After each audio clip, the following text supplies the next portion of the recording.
تم مجھے معاف کیوں نہیں کر دیتے؟ میں معاف کر چکا ہوں، تو تم مجھ سے بات کیوں نہیں کرتے؟ کیونکہ میں سب باتیں ختم کر چکا ہوں، کہہ کر وہ رکا نہیں، چلا گیا۔ اب یہ وہی مقام تھا کہ وہ گلستان بھر کے گل اس کے قدموں میں بچھا دے گی تو بھی وہ انہیں پھلانگ کر گزر جائے گا، کیونکہ ایک بار وہ کانٹے بچھا چکی تھی۔ اب آسمان کے ستاروں کی جھرمٹ بھی اس کی راہوں میں ڈھیر کر دینے پر اس کی اندھیری راہوں میں روشنی نہ کر سکے گی۔ ماحول انگشت بدنا تھا اور ہوا نے اپنے پر اپنی آنکھوں پر لپیٹ کر آنکھیں میچ لی تھیں۔ قسمت سے پوچھ پڑتال نہیں کی جا سکتی، کیونکہ کبھی یہ چنگیز خان کی خون آلودہ تلوار ہوتی ہے اور کبھی حاتم طائی کا کمال سخاوت۔ قسمت اگر ساری دنیا تباہ ہو رہی ہو اور کسی ایک چیز کو آئندہ انسانی زندگی کی ترقی کے لیے قائم رہنے کی اجازت ہو تو میں یہ اجازت سائیکل کے لیے لینا پسند کروں گی۔ تکبر سے پاک چلانے والے کی شاہی سواری سائیکل۔ شٹل کاک کے سامنے والے سڑک پر اس نے اینون کے ساتھ مل کر کافی مشق کر لی سائیکل چلانے کی۔ سیدھی سڑک پر وہ بنا ڈرے ڈرے چلا لیتی۔ سادنا اور اینون کو پیچھے بٹھا کر بھی مشق کی۔ کسی کو پیچھے بٹھا کر سائیکل چلانا اپنے لیے سائیکل چلانے والے کے لیے مشکل ہوتا ہے، لیکن اس نے تھوڑا بہت اس سلسلے میں ڈر خوف نکال ہی لیا۔ دوبارہ وہ یونیورسٹی کے راستے تک بھی گئی۔ اینون پیچھے بیٹھی ہوتی۔ سب ہمیں ہی دیکھ رہے ہیں نا؟ اس کا سانس گم ہو جاتا۔ کیا واقعی؟ اینون اپنا ہیئر بینڈ ٹھیک کرنے لگی۔ پاگل، مجھے دیکھ رہے ہیں، سائیکل ڈگمگائی۔ کیوں؟ تم ہو کیا جو تمہیں دیکھا جائے؟ پاکستانی لڑکی سائیکل چلا رہی ہے نا؟ پاکستانی لڑکی سائیکل چلائے تو اسے سب دیکھتے ہیں، کیوں ایسا تضاد کیوں؟ چپ کر جاؤ اینون، میں نے تمہیں گرا دینا ہے۔ تم مجھے گرا دو، لیکن سائیکل تو تھوڑی تیز چلاؤ، کم سے کم میں آخری لیکچر تو لے لوں۔ ٹھہرو، اس بس کو گزر جانے دو، اس کے ڈرائیور کو بہت جلدی ہے۔ اس نے سائیکل روک دی۔ کوئی 50ویں بار اس نے سائیکل روکی کہ یہ کار گزر جائے، یہ شرارتی بدتمیز لڑکا گزر جائے، ذرا ٹریفک کم ہو لے، سڑک خالی ہو لے، وغیرہ وغیرہ، مزید وغیرہ وغیرہ بھی۔ جو بس ہمارے پیچھے ہے اسے بھی گزر جانے دو، اور جو بس اس کے پیچھے ہے اس سے بھی آگے آ لینے دو، آگے آ کر اسے بھی گزر جانے دو۔ ٹھہرو، مجھے بس میں ہی بیٹھ جانے دو۔ خبردار، جو تم اتری اینون، اس رفتار سے تمہارے سائیکل چلانے کے دوران میں 10 بار اتر کر بیٹھ چکی ہوں۔ بیٹھ کر تھک جاتی ہوں تو کھڑی ہو کر ساتھ چلنے لگتی ہوں، اور اس ایشین فلیگ کو تھوڑے اور بل دو گردن میں۔ میں تابوت میں بند ہو کر جاپان واپس جانا نہیں چاہتی۔ سائیکل رو کر اس نے ایشین فلیگ کو 2 اور بل دیے گردن میں۔ اس نے جینز پر ٹاپ پہن رکھا تھا تاکہ زیادہ یورپین لگے۔ سر پر اس نے کیپ پہن رکھی تھی جس کی جھڑی سے اس کے لمبے بالوں کی ٹیل باہر نکلی ہوئی تھی۔ یونی کی طرف جاتے دائم اور راما نے اسے دیکھا اور دونوں نے سارے دانت نکال دیے اور چلتے چلتے رک کر اسے دیکھنے لگے۔ دائم نے ہاتھ سے پرفیکٹ کا اشارہ بھی کیا اور اتنی سی بات پر وہ سائیکل گرا بیٹھی۔ اینون بھاگ کر یونی چلی گئی۔ وہ اکیلی پیدل سائیکل کو لیے یونی کے اندر آئی۔ یہ پاکستانی ہندوستانی برداشت ہی نہیں کر سکتے کہ ان کے خطے کی لڑکیاں ایسے سائیکل چلائیں، الٹا حواس باختہ کر دیتے ہیں۔ وہ غصے سے بڑبڑانے لگی۔ آنے والے دنوں میں آدھا راستہ وہ چلاتی اور آدھا اینون، تب کہیں جا کر وقت پر یونی پہنچ پاتے۔ کبھی ویرا ان کے آگے ہوتی گارڈ کی صورت، وہ تیز سیٹی بجاتی اور دوسرے سائیکل سوار کو پیچھے کرتی جاتی کہ ینگ لیڈی آف پاکستان اپنی سواری چلا رہی ہے، تھوڑی ڈرتی ہے، ذرا پیچھے ہو جائیں۔ ایک دن ایسے ہی راستے میں وغیرہ وغیرہ سے ڈر کر سائیکل کو روکے وہ بمشکل یونی روڈ تک آئی کہ پیچھے سے ایک دم سے آلیان کی سائیکل این اس کے پہلو میں دائیں طرف برابر میں آئی۔ وہ بھی اپنے دھیان میں تھا اور امراہ بھی، اور جب امراہ کی اس پر نظر پڑی تو وہ اتنی بری طرح گھبرا گئی کہ دائیں رخ ٹھیک اس کی سائیکل کے اوپر سائیکل گرا بیٹھی۔ اینون جاپانی میں چلائی، جس کا اردو ترجمہ یہ ہے: ہائے اماں جی، میں مر گئی۔ امراہ کی سائیکل پوری کی پوری آلیان کی سائیکل کے اوپر تھی، خود وہ بھی پورے، اور یہ سب ایسے ہوا کہ وہ آیا، اسے دیکھا اور گرا دیا۔ دو سائیکلوں کے اس ٹکراؤ سے مانچسٹر روڈ ہل سا گیا، اور اس کے نتیجے میں جو کام سب سے برا ہوا وہ یہ تھا کہ اس کی سائیکل کے آگے لگے سٹینڈ باکس میں سے کچھ سینڈوچز ٹشو میں لپیٹے رکھے تھے۔ شاید وہ ناشتہ کر کے نہیں آیا تھا، اور وہ ناشتہ آکسفورڈ روڈ پر نکل کر گر گیا تھا، اور 2 ادر سینڈوچ روڈ پر پچ کے بکھرے پڑے تھے۔ وہ کچھ بھی ہوں گے لیکن سینڈوچ نہیں ہوں گے۔ عالیہ نے ایک غصیلی نظر امراح پر ڈالی اور پھر سینڈوچز کو دیکھا، اور جیسے رو دینے کو ہو گیا۔ اس بیچارے کا کتنا بڑا نقصان ہو گیا۔ میری غلطی نہیں، امراح بھی رو دینے کو ہو گئی۔ اس نے اپنی سائیکل اٹھائی، بیچارے ہو چکے سینڈوچز سمیٹے اور جانے لگا۔ آلیان اینون نے آواز دے کر روکا اور اس کے پیچھے سائیکل پر بیٹھ گئی۔ اب سارا مانچسٹر اس کی سائیکل کے پیچھے بیٹھے گا، سوائے اس کے۔ یونی کے اندر جا کر اینون کو ڈھونڈا، اسے برگر لے کر دیا۔ کہنا تمہاری طرف سے ہے؟ یعنی تمہاری طرف سے مجھے اور میری طرف سے آلیان کو؟ پاگل کہنا ٹویٹ ہے، لے لو۔ پر میں تم سے ٹویٹ لینا نہیں چاہتی اور اسے دینا نہیں چاہتی۔ امراح نے اس کی پونی کھینچی اور آدھا گھنٹہ لگا کر اسے ساری بات سمجھائی۔ اینون برگر ہاتھ میں لے کر بزنس اسکول کی طرف جانے لگی۔ کچھ فاصلہ رکھ کر امراح بھی اس کے پیچھے پیچھے تھی۔ اسے یقین تھا کہ وہ ضرور کوئی گڑبڑ کرے گی، اور گڑبڑ ٹھیک اس کے سامنے آ گئی۔ کال نے برگر ہاتھ میں لیے ایک ننھی بچی کو جاتے دیکھا تو رک گیا اور اس کا حال احوال پوچھنے لگا، اور پھر برگر اس سے لے لیا۔ اینون پلٹی ہی تھی کہ اس نے برگر کی ایک بڑی بائٹ لی۔ تم نے کال کو برگر کیوں دیا؟ امراح رو دینے کو ہو گئی۔ اس نے کہا وہ آلیان کے پاس ہی جا رہا ہے، وہ اسے دے دے گا۔ میں نے اس کا شکریہ ادا کیا اور آ گئی۔ ایک بار پھر جاؤ، اس کا سر پھوڑو اور آ جاؤ۔ یہ کام اب تم خود کر لو، میں تھک گئی ہوں، کہہ کر وہ ننھی بچی چلی گئی۔ بڑی بچی دل محسوس کر رہ گئی، کاش کوئی آلیان کو ٹویٹ دے دے۔ ابھی وہ سوچ ہی رہی تھی کچھ کرنے کا کہ ویرا ہاتھ میں برگر اور کافی لیے ڈپارٹمنٹ کی طرف جاتی ہوئی نظر آئی۔ امراح کا داڑھیں مار مار کر رونے کا دل چاہا۔ اتنے بڑے روس میں کوئی یونی نہیں تھی کہ ویرا وہاں پڑھ سکتی۔ اسے مانچسٹر آنے کی ضرورت کیا تھی بھلا؟ اندھیرے گھر میں پڑے رہنے کی سی کیفیت تھی۔ کسی ایک طرف روشنی کی لکیر بناتی نظر آ رہی تھی۔ روشنی کی لکیر بڑھتی ہی جا رہی تھی۔ غار کا دخن کھل رہا تھا۔ پرسکون اور آزاد ہونے کی کیفیت تھی کہ دور سے آتی چاپ قریب آتی سنائی دی۔ سہما دینے والی چاپ کو گھٹنوں میں سر دیے لیا جائے، کان لپیٹ لیے جائیں۔ ایک حویلا بندہ قریب سا آیا، لمبے سائے کے اس پار روشنی کے دخن کے عین سامنے کھڑا ہوا اور روشنی کو پیچھے دھکیل دیا، اور اندھیرا آلیان ہڑبڑا کر اٹھا۔ نیم اندھیرے کمرے میں وحشت زدہ خود کو بستر پر پایا۔ اس کی سانسیں تیز تیز چل رہی تھی، جیسے رات بھر بھاگتا رہا ہے۔ کوئی اس کے پیچھے تھا، اس کے کانوں میں۔ وہ التجائی چاپ اب بھی زندہ تھی، وہ اسے محسوس کر رہا تھا۔ وہ خواب میں سے ہو کر آیا تھا، اس جیسے خود کو کھینچ کر خواب سے باہر نکالا تھا۔ وہ خوف زدہ بھی تھا، یہ کچھ اور تھا۔ جو بھی تھا، اس کی دائیں آنکھ میں آنسو تھا۔ امراح رات کو جاب سے واپس آ رہی تھی کہ سڑک پر چلتے ایک مہذب انسان نے اسے روکا۔ خاتون، آپ کا تھوڑا سا وقت چاہیے۔ امراح رک گئی۔ جی فرمائیے۔ آپ خاتون مہر کی بیٹی ہیں؟ نہیں، امراح سمجھی آدمی مہر کے مرحوم شوہر کے رشتہ داروں سے کوئی ہے۔ ان کی لے پالک بیٹی ہو؟ نہیں، میں تو پاکستان سے ہوں، یونی میں پڑھتی ہوں، ان کے گھر میں پینگ گیسٹ کے طور پر رہتی ہوں۔ اچھا، مطلب تم ان کے سب بچوں کو جانتی ہوگی جتنے اس خاتون نے لے کر پالے ہیں۔ امراح کو ایک دم لیڈی مہر کی بات یاد آ گئی اور وہ آگے چلنے لگی۔ میں اس بارے میں کوئی بات نہیں کر سکتی، آپ جائیں یہاں سے۔ انہوں نے 10 بچے پالے ہیں، کیا تم ان سب کے نام جانتی ہو؟ ان کی شکلیں؟ امراح اور تیزی سے چلنے لگی، وہ بھی ساتھ چلنے لگا۔ مجھے صرف لڑکوں کے بارے میں معلومات چاہیے کہ وہ کہاں ہیں، کس ملک میں ہیں، کون کون ہیں۔ ان کی تصویریں مل سکیں تو بہتر ہوگا۔ تم یہ چھوٹی سی جاب کرتی ہو، کتنا کما لیتی ہو؟ میں تمہیں پورے 1,00,000 پاؤنڈ دوں گا امرا حیرت سے رک کر دیکھنے لگی۔ یہ کون تھا جو اتنی بڑی رقم دینے کو تیار تھا؟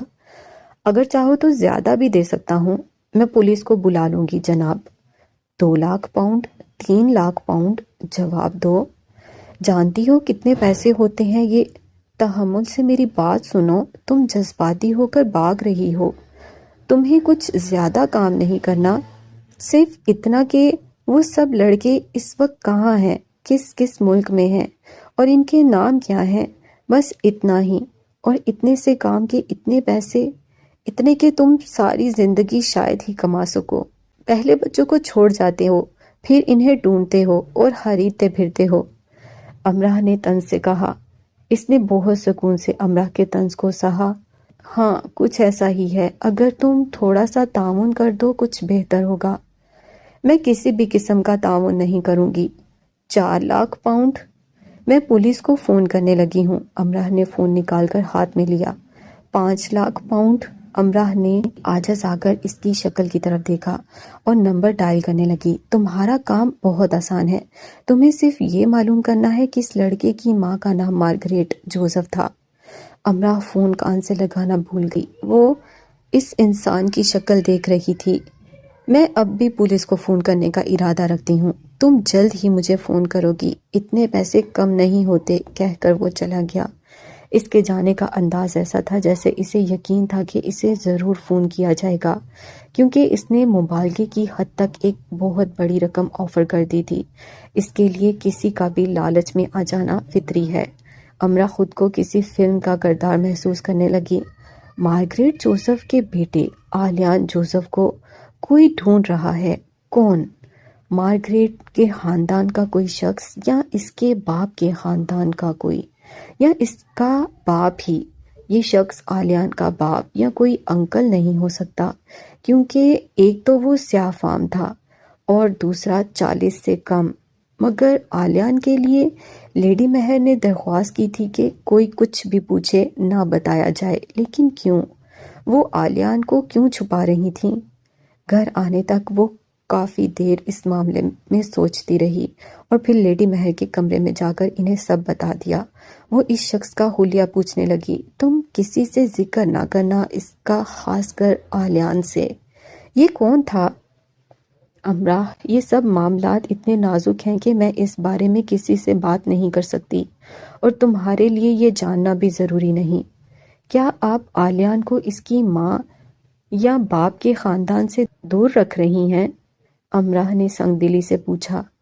انہیں اس بات سے تکلیف ہوئی۔ نہیں، آلیان کے لیے کر رہی ہوں۔ امرا کو تھوڑا غصہ آیا۔ وہ سب معاملات اپنے ہاتھ میں کیوں رکھنا چاہتی ہیں؟ انہیں آلیان کو اس معاملے سے باخبر رکھنا چاہیے۔ اسے لگا کہ وہ اس معاملے میں خود غرضی دکھا رہی ہیں۔ انہیں شاید آلیان کے چھن جانے کا ڈر ہے۔ وہ عمر کے اس حصے میں ہے کہ کسی کے ساتھ اسے بانٹنا نہیں چاہتی، یا انہیں لگتا ہوگا کہ ایسے وہ ان سے بہت دور چلا جائے گا۔ امرا کے بیگ میں اس شخص کا دیا کارڈ رکھا ہے۔ امرا اس بات کو گول کر گئی۔ اس نے اس بات کو مختلف انداز میں سوچا اور اندر ہی اندر اس کے منفی پہلوؤں پر غور کرتی رہی۔ آلیان کا ایک خاندان ہوگا، بہن، بھائی، آنٹی، انکل، نہ جانے کون کون۔ کسی وجہ سے اگر وہ آلیان سے دور ہوئے بھی تو اب وہ آلیان کو ڈھونڈ رہے ہیں نا۔ یونی میں امرا نے آلیان کو دیکھا تو اس کا دل چاہا کہ اسے جا کر بتائے کہ کوئی اسے ڈھونڈ رہا ہے۔ یہ اتنی بڑی بات تھی کہ اس کے اپنے اندر رکھی نہیں جا رہی تھی، اور خود کو بھی اس بارے میں بار بار سوچنے سے روک نہیں پا رہی تھی۔ سادھنا کے ساتھ وہ اس سے ملنے اس کے ہال آئی تھی، اور وہ دونوں ایک دوسرے کے سامنے بیٹھے تھے۔ آپ نے یہاں آ کر مجھے حیران کر دیا۔ اگر میں تمہارے جیسی ہوتی تو میں بھی تمہاری کھڑکی سے آتی تم سے ملنے۔ اسی لیے تو میں چاہتا ہوں کہ میں سپرمین بن جاؤں اور آپ کو اپنے ساتھ اڑاؤں۔ اگر تم سپرمین بن بھی گئے تو میں تمہارے ساتھ کسی چوٹی یا بادل کے ٹکڑے پر جانے کے لیے تیار نہیں ہوں گی۔ آپ کو تیار ہونے کی ضرورت نہیں ہوگی، آپ کو صرف آنکھیں بند کرنے کی ضرورت ہوگی۔ اپنے ساتھ اڑانے کے لیے تم کسی اور کو تیار کرو۔ ڈگری کے بعد کیا پلان ہے تمہارا؟ مزید ایک اور ڈگری کے ساتھ کوئی بزنس شروع کروں گا۔ ٹھیک ہے، میں سوچ رہی ہوں ہم کسی اور ملک چلے جائیں۔ کس ملک اور کیوں ماما؟ کسی بھی ملک تم دیکھ لینا جو تمہیں اچھا لگے۔ آپ نے ایک دم سے برطانیہ چھوڑنے کے بارے میں کیوں سوچ لیا؟ کافی عرصے سے سوچ رہی ہوں، بس تم یہ بات ذہن میں رکھنا۔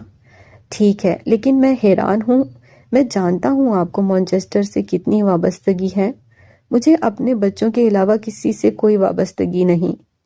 میں سمجھا نہیں ماما۔ تم اسے چھوڑو، مجھے یہ بتاؤ امرہ اور تمہارے درمیان کیا چل رہا ہے؟ کیا مطلب؟ دوستی ختم کر دی ہے اس سے؟ تم ایسے تو نہیں ہو دوست بنا کر چھوڑ دینے والے؟ امرہ لوگوں کو جلد ناراض کر دیا کرتی ہے، لیکن اسے جلد ہی اس بات کا احساس بھی ہو جاتا ہے۔ اس میں خوبیاں اور خامیاں ساتھ ساتھ ہیں، اور یہ کوئی ایسی غیر معمولی بات نہیں ہوتی۔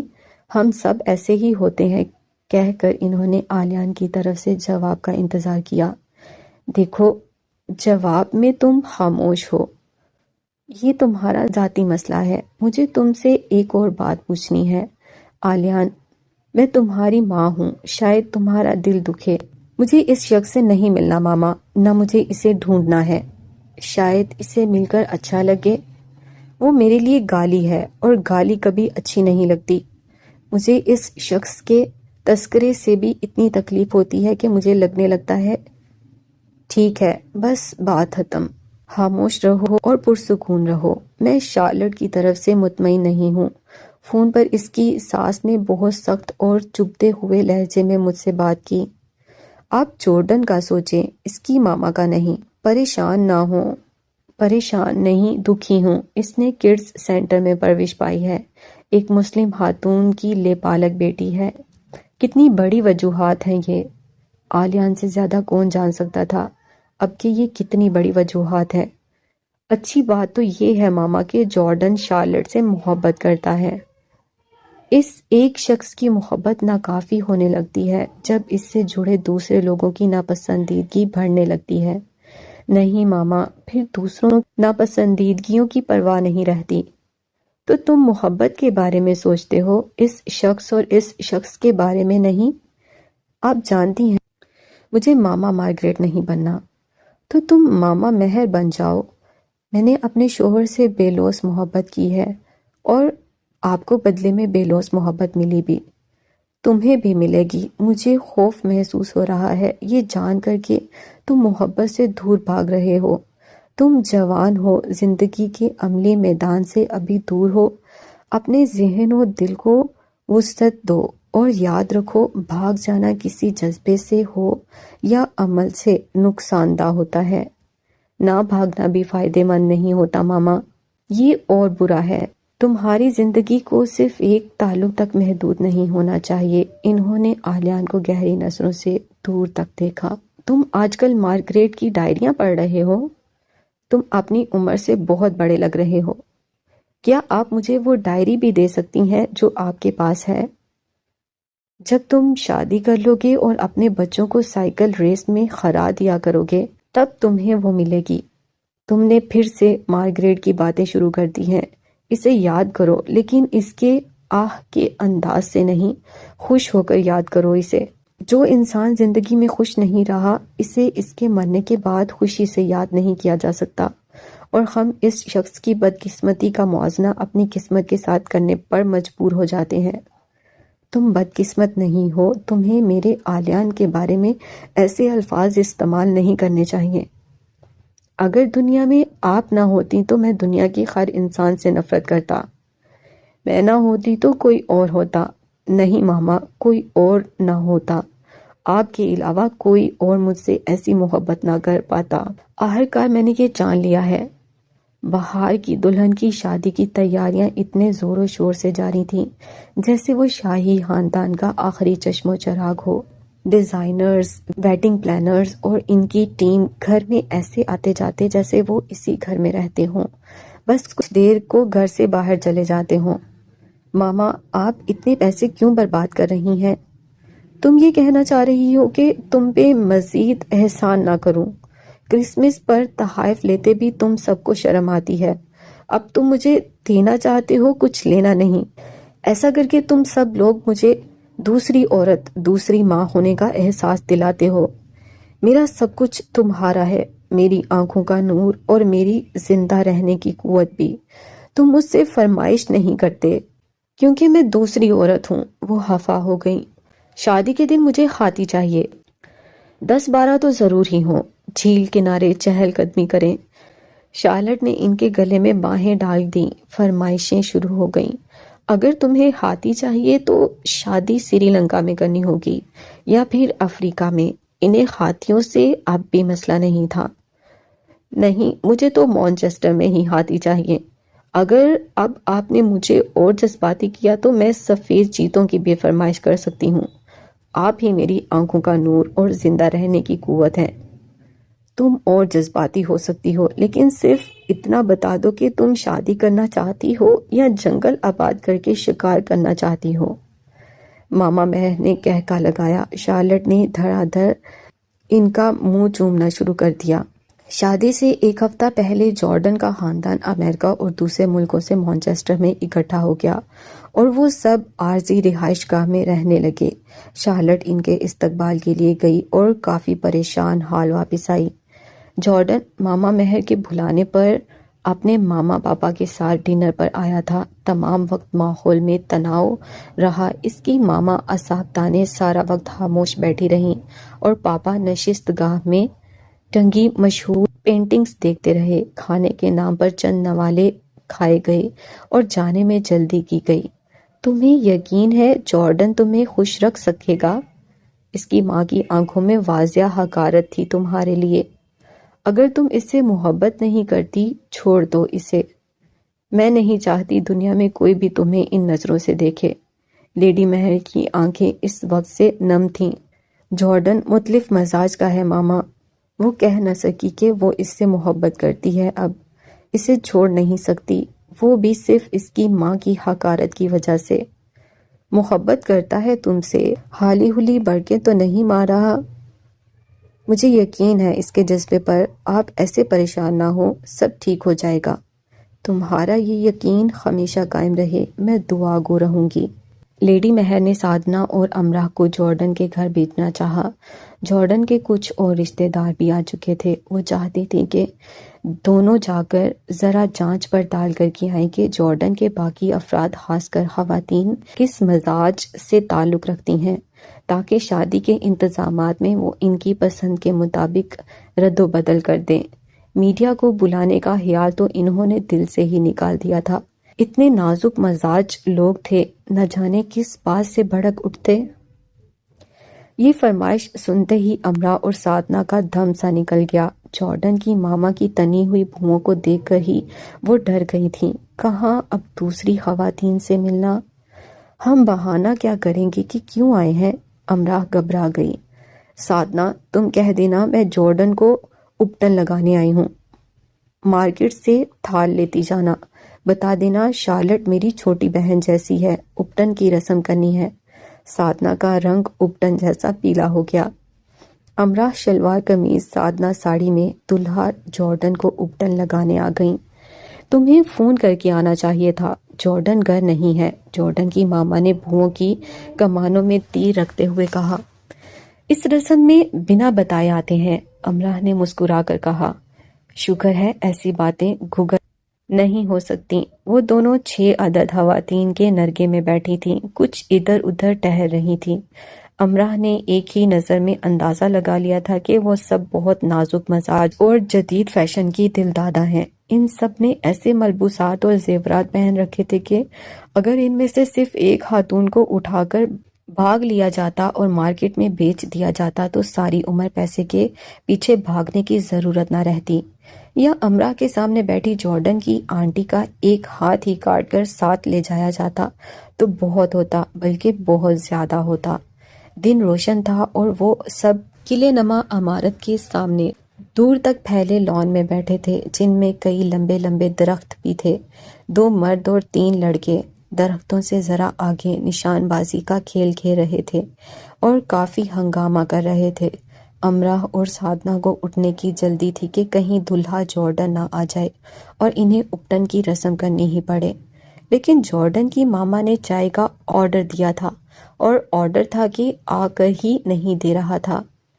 آنٹی جولیا اب آپ کی باری۔ نشانچیوں کے ہجوم میں سے ایک لڑکا آیا اور بندوق آگے کی۔ میں نے مردوں کو ہرانا چھوڑ دیا ہے رافیل، آنٹی جولیا جواہرات سے سجی انگلیوں کو لہرا کر مسکرائیں۔ اسی دوران رافیل کی نظریں سادنا سے ہو کر امراہ پر آ کر ٹھہر گئیں۔ یہ کون ہے؟ وہ امراہ کو دیکھے جا رہا تھا۔ یہ شارلٹ کے گھر سے آئی ہیں، کوئی ہندوستانی رسم کرنے۔ کیا رسم ہوگی؟ اس نے بندوق کی نال امراہ کے کندھے پر رکھ کر پوچھا۔ امراہ کو اس کی جرأت پر حیرت ہوئی۔ وہ مسلسل مسکرا رہا تھا۔ ہمیں چلنا چاہیے۔ سادنا جلدی سے اٹھ کر کھڑی ہوئی۔ چائے پی کر جانا؟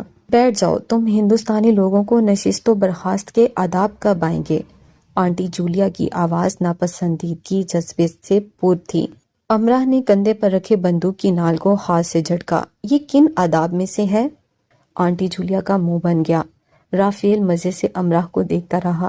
رافیل، تم انہیں لے جاؤ، ان کی نشان بازی دیکھو۔ انداز استزائیہ تھا لیکن خطک سے بھرا۔ اوہ ہاں، رافیل نے کس قدر کمینگی سے اپنی تھوڑی مسلی۔ انہیں تو گانا آتا ہوگا یا ناچنا۔ ایسے کام ان کے مرد کرتے ہیں، یہ تو مردوں کے پیر چھوتی ہیں، صرف جھک جھک کر۔ جارڈن کی ماما کہہ کر دیر تک ہنستی رہیں۔ سادنا ضبط سے سرخ ہو گئی۔ اگر بات شارلٹ اور لیڈی مہر کی نہ ہوتی تو دونوں اتنا ضبط بالکل نہ کرتیں۔ سادنا خاموشی سے دوبارہ بیٹھ گئی۔ دنیا بھر میں بے حس لوگوں کے انداز و اطوار ایک جیسے ہوتے ہیں۔ وہ ہتک کر کے شرمندہ ہوتے ہیں، نہ خوفزدہ۔ انہیں دوسروں کو گھراتے رہنے کا مشغلہ محبوب ہوتا ہے۔ وہ سب ان دونوں کو ہندوستانی سمجھ رہے تھے۔ رافیل نے بلند و بانگ کہکا لگایا اور سادنا اپنی انگلیاں چٹکانے لگی۔ امراہ کھڑی ہو گئی اور ہاتھ آگے کیا کہ بندوق اسے دے دی جائے۔ آہا، وہ مسکرایا، یعنی اسے چڑھایا۔ بندوق اس کے ہاتھ میں ہی تھی۔ سادنا اپنی جگہ سے گرتے گرتے بچی۔ چلو جلدی کر چلیں۔ وہ اس کے قریب جلدی سے اٹھ کر آئی۔ رکو ذرا، امراہ رافیل کے ساتھ چلنے لگی۔ کیا پاگل پن ہے؟ ہندی میں سادنا چلائی۔ آج یہ پاگل پن ہو جانے دو۔ دنیا میں کسی بھی انسان کو کسی بھی ہنر یا قابلیت کی بنا پر کسی دوسرے انسان کی بے عزتی کرنے کا کوئی حق نہیں۔ درختوں سے ذرا اس طرف 5 بناوٹی کھوکھلے کدو مختلف فاصلوں پر رکھ دیے گئے تھے۔ ایک سے دوسرا دور تھا اور دوسرے سے تیسرا اور پہلے سے آخری۔ پہلے رافیل نے نشانے لگائے اور دیکھتے ہی دیکھتے کدو ہوا میں منتشر ہو گئے۔ 5واں نشانہ چونک چکا تھا، پھر بھی سب اس کے لیے تالیاں بجا رہے تھے۔ یعنی 5واں کدو ذرا مشکل سے ہی منتشر ہوتا تھا۔ اس کا فاصلہ ذرا زیادہ اور نشانہ ذرا مشکل تھا۔ دیکھنا تمہاری کلائی نہ ٹوٹ جائے۔ رافیل نے بندوق اس کے آگے کی۔ وہ سب استزائیہ ان دونوں کو دیکھ رہے تھے، یعنی ان کا خیال تھا کہ وہ سراسر جذباتی ہو رہی ہے۔ ناچ گانے کے علاوہ کیا آتا ہوگا انہیں بھلا؟ امراہ نے بندوق پکڑی اور پکڑ کر ایسے اس میں کارتوس بھرا کہ رافیل کے ہونٹوں سے مسکراہٹ غائب ہو گئی۔ امراہ دادا جان کے ساتھ بلوچستان جاتی رہی تھی نا؟ دادا کے اس دوست کے گھر میں 3 لڑکے اور اس کے ہم عمر 4 لڑکیاں تھیں۔ وہ سب دن رات یہی نشانے لگانے کا کھیل کھیلا کرتے تھے۔ دادا کے دوست کو شوق تھا سالانہ مقامی مقابلے میں ان کے بیٹے اول آئیں، اور وہ آتے بھی تھے۔ لڑکے دن رات مشق کیا کرتے تھے تو لڑکیاں بھی کر لیتیں، اور جب امراہ وہاں جاتی تو امراہ بھی یہی کھیل کھیلا کرتی تھی۔ امراہ کی ہم عمر لڑکیاں تو اتنی ماہر تھیں کہ اپنے بھائیوں کو ہرا دیتی تھیں۔ بائیں آنکھ بند کر کے سانس کو اندر گم کر کے صرف ہدف پر نظر رکھ کے آنکھ کی پتلی کو ساکت رکھ کر امراہ نے ٹریگر دبا دیا اور سادنا نے اپنا رکا ہوا سانس چھوڑا اور دونوں آنکھوں کو کھول کر دیکھا۔ دوسرا کدو پہلے سے زیادہ فاصلے پر تھا، وہ بھی منتشر ہوا۔ تیسرا، چوتھا اور 5ویں کی باری آ گئی۔ مقابلہ برابر نہیں ہونا چاہیے۔ اب سادنا نے اس کے کان میں سرگوشی کی۔ مقابلہ برابر نہیں ہونا چاہیے، اس نے خود سے کہا۔ بلوچستان میں اس نے جتنی بھی مشق کی ہو، وہ ایک ماہر نشانچی نہیں تھی۔ کبھی کبھار وہ لاہور میں پٹھانوں سے بندوق لے کر غباروں پر مشق کر کے اپنا شوق پورا کر لیا کرتی تھی۔ اس نشانے کا لگ جانا قسمت ہوتا، معجزہ یا تحفہ۔ زرتاش نے کہا تھا، نشانہ بازی میں فاصلہ اتنا اہم نہیں جتنا ارتکاز خطف پر ایسے نظر رکھو جیسے پوری دنیا میں ایک ہی خطف باقی ہے، اس کے علاوہ کچھ اور نہیں۔ ہتھیار کو اپنے ارتکاز کے ہم آہنگ کرو اور ٹریگر دبا دو، اور اس نے ٹریگر دبا دیا۔ فاصلہ زیادہ تھا، نشانچی مشرقی تھا، مجمع حاسد و متکبر تھا، اور پانچواں کدو منتشر۔ امراہ نے بندوق پر سے دونوں ہاتھ چھوڑ دیے۔ وہ پٹھک سے گری، اس کی بلا سے بیکار ہو جائے۔ اب صرف مرد حضرات اور ساتنا نے تالیاں بجائیں۔ رافیل کی شکل دیکھنے کے قابل تھی۔ اس کے ہم عمر لڑکے نظروں ہی نظروں میں اس کا مذاق اڑا رہے تھے۔ وہ دونوں واپس آ گئیں اور اپنے پیچھے سناٹا چھوڑ آئیں۔ اینٹ کا جواب چمتکار۔ سادنا بہت خوش تھی۔ تم آریان کی فیورٹ آنٹی ہو۔ گھر آ کر انہوں نے نشانے والی بات چھپا کر باقی سب بتا دیا تھا۔ امرا شاید وہ نشانہ نہ لگاتی اگر ساتنا کاش یہاں ویرا ہوتی نہ بڑبڑاتی۔ تم سب یونی سے اپنے دوستوں کو بلا سکتی ہو۔ لیڈی مہر نے ان سب کو اجازت دی۔ امراہ نے سائی کو بلایا، ویرا نے کسی کو بھی نہیں، اینڈ آن چند جاپانی دوستوں کو، اور آلیان نے کال کو۔ تمہیں کس نے بتایا کہ کال بھی آ رہا ہے؟ کال ایک بورڈ پشت پر لٹکائے گھوم رہا تھا کہ جو اسے اپنا بہترین سوٹ دے گا یا لے کر دے گا وہ اس کے چند اہم کام کر دے گا۔ تم جانتی ہو نا اس کے اہم کاموں کا مطلب؟ کوئی بھی اس کے نامعقول حرکتوں سے خوش نہیں ہے، کسی سے سوٹ نہیں ملے گا اسے۔ کسی سے؟ ویل، پیاری T queen Manchester, top business man کی بیٹی، اسے مک لارین میں بٹھا کر لے گئی تھی خریداری کرانے۔ سنا ہے اسے اپنے سابقہ بوائے فرینڈ سے کوئی حساب برابر کرانا تھا۔ کال سے شانے اچکا کر ویرا ہنسنے لگی۔ امرا ہنس بھی نہ سکی۔ وہ تو یہ بھی چاہتی تھی ویرا بھی شادی پر نہ ہو، لیکن اس کے چاہنے سے کچھ نہ ہو سکا، اور شادی کا روشن نکھرا نکھرا دن سب سمیت آ موجود ہوا۔ ہڈن پارک کے طرز کا پارک تھا جہاں شادی کا انتظام تھا۔ گھاس کا وسعت لیے پھیلا میدان تھا، جھیل تھی، جھیل پر پل تھا، پل کی اس طرف گھاس کے میدان، لمبے لمبے درخت اور پھول تھے، کہیں کہیں پہاڑوں کے ٹیلے بھی تھے۔ پل کے اس طرف سامنے ایک قدیم عمارت بھی تھی جس کے اندر رات کی پارٹی کا انتظام تھا۔ پل کے اس طرف سفید گھوڑے چہل قدمی کر رہے تھے اور جا بجا پھیلے سوان تھے جو آسمان سے نازل ہوتے دن کو خوابناک ہو رہے تھے۔ پریوں کی شادی، ماما مہر کی بیٹی کی شادی تھی۔ انہیں یہی سب چاہیے تھا۔ گلابی پھولوں سے سجے چبوترے کے پس منظر میں جھیل، پل، درخت، ٹیلی سوان اور گھوڑے تھے، اور چبوترے کے سامنے دو اطراف نشستیں۔ امراہ نے گلابی چوڑی دار پر سفید کامدار دوپٹہ لیا تھا۔ ویرا اور اینون شارلٹ کے ساتھ تھیں۔ وہ باہر آ گئی، مہمان آ رہے تھے اور تقریب شروع ہونے میں تھوڑا ہی وقت تھا۔ سفید گھوڑوں اور سوان کو دیکھنے کے لیے وہ پھولوں سے سجے پل سے جھیل کی طرف آ گئی۔ اس طرف دھند، بہت سی دھند چھوڑی جا رہی تھی تاکہ تقریب کے آغاز سے پہلے وہ اصلی دھند کی شکل اختیار کر لے۔ ابھی اس نے پل کے اس طرف پیر رکھا ہی تھا کہ مشین سے مصنوعی دھند کا ایک ریلا چھوڑا گیا۔ پہلے ہی اتنی دھند چھوڑی گئی تھی کہ مزید چھوڑ دی گئی۔ ہاتھ کا پنکھا بناتی وہ دھند کو ہٹانے لگی کہ اس کا ہاتھ تھپڑ کی صورت انسانی کھال سے ٹکرایا۔ وہ انسانی کھال آلیان کی تھی۔ وہ اس کے عین سامنے تھا، اس کے گال سے اس کا ہاتھ چھوا تھا۔ اگر ان کے درمیان آنے والے اس پل کو کھینچ کر لمبا کر دیا جائے کہ اس دوران کچھ یہ ہوا کہ اس نے آلیان کو دیکھا، اس کی سرد مہر اور دنیا کی سب سے خوبصورت آنکھوں میں سے دو آنکھوں کو دیکھا جن کو دیکھنے کے بعد نہ دیکھنے کا راستہ نہیں ملتا، جن کی چکا چوندے بھی مدھم نہیں پڑتی، جو بینائی رکھنے کے علاوہ بھی کئی کمالات رکھتی ہیں، جن سے مل کر بچھڑا نہیں جاتا۔ پھر پیشانے پر گرتے اس کے بکھرے بال اور ان کے نیچے تنی بھوؤں کو، پھر چند دنوں کی بڑی شیو کو، اور پھر آلیان کو جس کے وجود سے شناسائی کی جھلک ابھر کر معدوم ہو چکی تھی، اور اس کے ارد گرد پھیلی دھند کو، اس دھند میں دھندلے نظر آتے درختوں، پھولوں، سفید گھوڑوں اور سوان کو۔ ہاں وہ ایک شہزادہ ہی تھا بلا شبہ، لیکن وہ سنڈریلا نہیں تھی۔ وہ اس کا جوتا لے کر نہیں آیا تھا، نہ اس کا ہاتھ پکڑ کر گھوڑے پر بٹھانے آیا۔ وہ ایک لمحہ تھا، وہاں ایک امراح تھی، ایک آلیان تھا، ایک ساحر تھا، اس کا سحر تھا، اور ایک باب محبت تھا جسے پڑھ کر بند کیا جا چکا تھا۔ زمین پر بکھرتی دھند رگ سے کنا ہونے کے لیے تیار ہوئی اور پھر جھوم کر اس کے قریب آ گئی۔ امراح نے چاہا کہ وہ دھند کو دونوں ہاتھوں میں سمیٹ کر اس کی آنکھوں میں بھر دے کہ وہ کہیں جانے کا راستہ ڈھونڈ نہ پائے اور وہیں کھڑا رہے۔ پھر کیا حرج اگر قیامت بھی آ جائے؟ اوہ آئی ایم سوری، اس نے معذرت کی جبکہ دھند کا شکریہ ادا کیا۔ وہ آگے بڑھنے لگا اور اس کے دوپٹے میں الجھ کر گر گیا۔ دھند میں اسے اس کا سفید دوپٹہ کیسے نظر آ سکتا تھا؟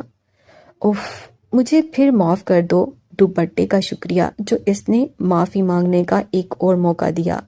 وہ جھنجھلا کر اٹھا اور ایسا کرتے اس کے بال پیشانی پر اور بکھر گئے اور اس پر سے نظریں ہٹانے کے لیے ارادے مضبوط کرنے پڑے۔ تم اتنا غصہ کیوں کرنے لگے ہو آلیان؟ دوپٹہ سنبھالنے کی بجائے اس نے اور پھیلا دیا تاکہ وہ پھر سے گر جائے۔ تم اتنا غصہ کیوں دلاتی ہو؟ اس نے غصے سے کہہ کر آگے بڑھ جانا چاہا۔ سرد ملک میں رہ کر تم اتنی جلدی گرم کیوں ہو جاتے ہو؟ وہ جلدی سے اس کے سامنے آئی۔ آلیان کے پاس کئی جواب ہوں گے لیکن اس نے اسے ایک بھی دینا ضروری نہیں سمجھا۔ اگر تم میری تھوڑی ہیلپ کر دو اور مجھے کسی سفید گھوڑے پر بٹھا دو۔ چوڑی دار پجامہ، اونچی ہیل، کانوں میں بندے پہنے امراح گھوڑے پر بیٹھنے آئی تھی۔ اگر تم گھوڑے کی لگام پکڑ لو تو مجھے گھوڑے سے ڈر نہیں لگے گا۔ وہ اسے بتا رہی تھی کہ اس کا اور آلیان کا اور گھوڑے کا ایک ساتھ ہونا ضروری ہے۔ افسوس کی شکل بناتا، تعصب سے سر ہلاتا وہ پھر سے آگے جانے لگا۔ چلو تم گھوڑے پر بیٹھ جاؤ اور میں لگام پکڑ لوں گی۔ اب خوش؟ چلو اب مسکرا دو۔ وہ پھر سے اس کے سامنے آئی جلدی سے۔ ان گھوڑوں پر لگام اور زین نہیں ہے، انہیں تمہاری سواری کے لیے یہاں نہیں لایا گیا۔ وہ جواب دیے بغیر نہ رہ سکا۔ اچھا زین اور لگام کیوں نہیں ہے؟ وہ تم گھوڑوں سے جا کر پوچھ لو۔ چلو ہم دونوں چل کر پوچھ لیتے ہیں۔ ویسے بھی مجھے گھوڑوں کی زبان نہیں آتی، تمہیں تو انسانوں کی زبان بھی نہیں آتی، اس نے گہرے انداز سے کہا۔ اس کی آنکھوں کی ماند پڑتی چمک سے امراح افسردہ ہو گئی۔ تم پہلے والے آلیان کیوں نہیں بن جاتے؟ تمہیں خاموش رہنا سیکھنا چاہیے، ورنہ دور رہنا۔ تم سکھا دو یہ سب۔ تم تو خود استاد ہو امراح، جو سبق تم دیتی ہو کوئی اور نہیں دے سکتا۔ ہو سکتا ہے میرے پلو سے یہ سبق باندھ دیے گئے ہوں۔ مجھے یہ سب جاننے میں دلچسپی نہیں۔ تمہیں اپنے بال تراشنے چاہیے تھے۔ تمہاری بالوں کی نوکیں تمہاری آنکھوں کو پریشان کر رہی ہیں۔ غیر ارادی طور پر اس نے اپنے بال پیشانی سے اٹھائے اور امراح مسکرا دی، جس پر وہ اور خفا سا ہوا۔ میں نے تو صرف اس لیے کہا کہ تمہارے بالوں سے زیادہ مجھے تمہاری آنکھوں کی فکر ہے۔ میں اپنی فکر کرنے کے لیے خود ہی کافی ہوں۔ جانتی ہوں تمہیں خود پر ناز ہے۔ امراح اس کی تیز آواز سے گھبرا گئی لیکن کہے بغیر نہ رہ سکی کیونکہ وہ بات کو طول دینا چاہتی تھی۔ ہاں اتنا تو ضرور ہے کہ میں تم جیسا نہیں ہوں، امراح کی آنکھوں میں ٹھہرے ہوئے انداز میں دیکھ کر اس نے کہا۔ امراح کے کانوں میں سائیں سائیں ہونے لگی۔ جب تم مشرق کا سفر کرو گے تو تم پر بہت سے راز کھلیں گے۔ مجھے ایسے خطے کی طرف سفر نہیں کرنا جہاں رازوں اور روایتوں کا احترام انسانوں سے بڑھ کر کیا جاتا ہے۔ امراح لاجواب ہو گئی۔ وہ آگے بڑھ گیا اور وہ اس کی پشت سے چلائی، جب تم بوڑھے ہو جاؤ گے تو تم ضرور پچھتاؤ گے۔ تمہیں گھوڑے پر بیٹھنے میں میری مدد کرنی چاہیے تھی۔ امراح جھیل میں نظر آتے اس کے عکس کو دیکھتی رہی۔ جھیل خوبصورت تھی، اس پر تنا آسمان یا اس میں جھلملاتا اس کا عکس۔ اس کی نظروں نے اس کے عکس کے حق میں فیصلہ کیا۔ پل پر سے گزرتے آلیان نے برائے نام گردن موڑ کر اس کی طرف دیکھا اور ایسا کرنے پر اسے افسوس ہوا کیونکہ اس نے خود کے ساتھ کیے عہد کو توڑ دیا تھا۔ امراح اسے جاتے ہوئے دیکھ رہی تھی۔ ایک پل ان کے درمیان بھی تھا، وہ اس اور اس طرف تھے۔ اب وہ جہاں ہوا کرتی ہے وہ وہاں سے چلا جایا کرتا ہے۔ اس نے خود کو اتنا بدل لیا ہے اور اسے اس پر افسوس بھی نہیں۔ امراح نے اپنا دوپٹہ سنبھالا اور اس کی طرف آنے لگی جہاں وہ شخص کھڑا ہوگا جو آج اہتمام سے تیار ہو کر آنا بھول گیا تھا اور جس نے ٹائی باندھنے کا تردد بھی نہیں کیا تھا، جسے تقریب میں آنے کی جلدی نہیں رہی ہوگی اور کان میں سرگوشی کرنے کی بھی۔ مجھے بتایا جائے، کیا دلہن صرف سفید لباس والی ہے؟ اچھا، اور سفید دوپٹے والی؟